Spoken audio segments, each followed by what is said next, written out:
Hey, church family, I just wanted to come to you live from my office and just wanted to give you an encouraging word today and just let you know, love you, miss you, hope you're doing well. Want to read you out of Psalms 46, verses 1 through 7, and I thought it would bring you some encouragement today. It says this: God is our refuge and strength, a very present help in trouble. Therefore we will not fear. Though the earth gives way, though the mountains be moved into the heart of the sea, though the waters roar and foam, though the mountains tremble at its swell, there is a river whose streams make glad the city of God, the holy habitation of the Most High. God is in the midst of her. She shall not be moved. God will help her when morning dawns. The nations rage and kingdoms totter. He utters his voice, and the earth melts. The Lord of hosts is with us. The God of Jacob is our fortress.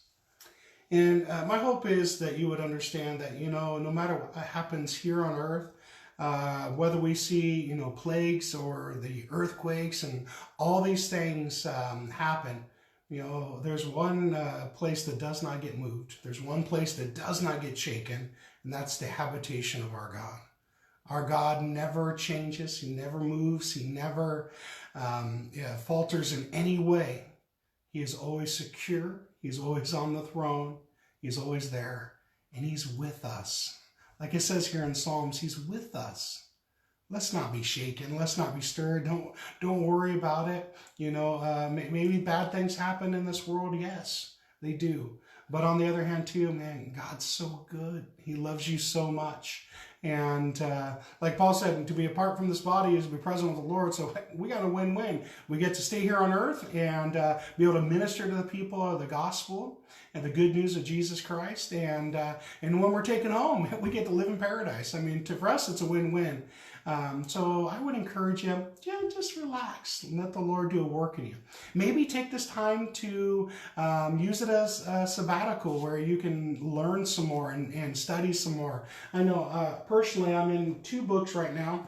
One that's called The Unseen Realm, and it's by Professor Heiser, and interesting book, a little strange, but a very interesting book.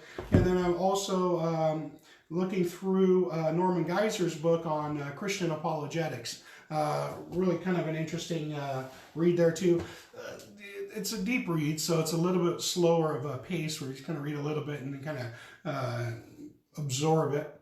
And then I just ordered a new college course from Biola University. It's a video course that's called Responding to the Cults. And after we're done with our series on I Don't Have Enough Faith to Be an Atheist, we're gonna check out this course. We're not gonna actually do a video series of this. This is something you learn personally, and then I'll teach to the church. So really excited to be able to get into this as well. And this will help us not only, right now we're learning to be able to have the evidence to be able to share with our atheist families and friends, but also want to be able to share with people of other religions the truth of the gospel as well. And then, of course, to go along with that, I have a new course here from Biola University as well that's called World Religion and Cults. And it kind of reminds me of the old Kingdom of the Cults. I remember reading that years ago, and kind of reminds me a little bit of that. And so very interesting stuff. I don't have too much time to study because, believe it or not, even though there's nobody here, the workload is actually a little bit more because we're doing video editing. So I've been joking around with everybody saying I used to be a preacher of the gospel to people face to face. Now I'm a televangelist. So for $19.95, you can get, no, I'm kidding. This is actually my chai tea. Because Lent is almost over, and then this will be a cold brew coffee. And so anyways, love you guys. I hope you guys are doing well. And just want to encourage you, my family's doing great. I want to invite you to call other people up in our church and your other friends, family, check on them. Pray for them. Use this time as a time to minister to those who are in need, a time to just love on people and to be compassionate and caring and we do want to be wise and have social distancing and all that good stuff. But on the other hand, too, man, we want to love on people. A phone call to somebody. Especially in our church, we have a lot of people come to our church. I don't have the time now because of all the video stuff to be able to call everybody. So give everybody a call. Let them know I love them, I care for them, and let them know the church loves them and cares for them. And be praying for our leadership in our nation, in our country, because some of the decisions they're having to make just amazing and intense. So be praying for them that God would give them wisdom and guidance and direction. And, of course, pray that the Lord, here in Coos Bay and North Bend, we're lucky we don't have any cases so far. So let's pray that the storm would just go right around us and we would have no cases here in town. And anyways, just want to say I love you guys. It's good to see you. It looks like we got Nick and Caitlin and a few others that have stepped by, and just want to say hi. Good to see you guys.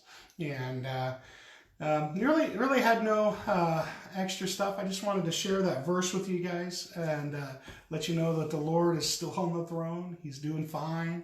The Lord knew that this was going to happen, and He has morally sufficient reasons for allowing this to happen, and that that through these times, maybe this will be the wake-up call America needs to draw themselves back to the Lord. Who knows? The Lord knows what He's doing, and I'm just going to continue to put my trust in that. And I hope you're all doing well. If you're not and you're needing some help, please let Pastor and Matt know. We have food, we have clothing, we have supplies that if you need help, let us know, because we're still feeding people. I think they just said we did 277 lunches last Saturday, and then this last week they also did 100 search and rescue lunches where they drove around and fed the needy. And I just want to encourage you, keep praying. We need volunteers to keep social distancing, but to be also that's a lot of sandwiches to make, so we could use help with that as well. So anyways, hope you guys are doing fine, but just thought I would share with you what I'm doing to keep busy, and just talk to you guys from my office. So hope you guys are doing well, and look forward to seeing you guys. All right, well, love you guys. God bless. Bye.